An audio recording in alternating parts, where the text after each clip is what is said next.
Salut à tous, on est prêt. Aujourd'hui, épisode numéro 11 des défis. Nous sommes le 25 novembre et on va parler réduction économie de l'usage de l'eau qui peuvent, comme on le sait avec l'évolution du climat, le réchauffement, la modification du climat, les problèmes d'eau peuvent apparaître, disparaître un peu partout sur la planète. Et aujourd'hui, moi je vais vous parler des économies qu'on peut faire dans l'agriculture, des économies que je fais moi sur mon exploitation. Et je vais vous montrer encore un avantage de l'agriculture de conservation des sols qui laisse en permanence un paillage sur le sol et qui permet de réduire du coup l'évaporation de l'eau de mes sols.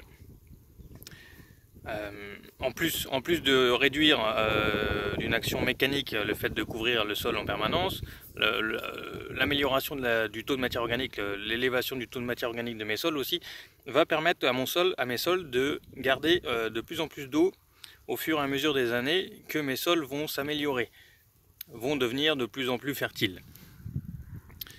Donc on peut regarder ici, si je prends mon couvert, voilà, qu'il y a encore du paillage. Il y a une petite limace aussi, de la biodiversité, il y a des turicules de vers de terre. On voit que un sol toujours paillé, du coup là, le paillage commence à être digéré par la faune du sol, les vers de terre notamment. Mon couvert d'avoine là va continuer à pousser et va servir et fera un gros paillage au printemps pour ma future culture, qui permettra de limiter l'irrigation. Un peu comme vous dans votre jardin, si vous avez un jardin, ou ne serait-ce aussi qu'une jardinière, faire un paillage dessus, mettre un petit peu de feuilles mortes, des tontes de gazon, de la paille, etc., même du carton, permet en fait de garder l'humidité dans le sol et d'éviter l'évaporation. Encore une fois, c'est un petit geste simple qu'on peut faire chaque jour pour réduire l'usage et les quantités d'eau utilisées. Allez, bonne journée!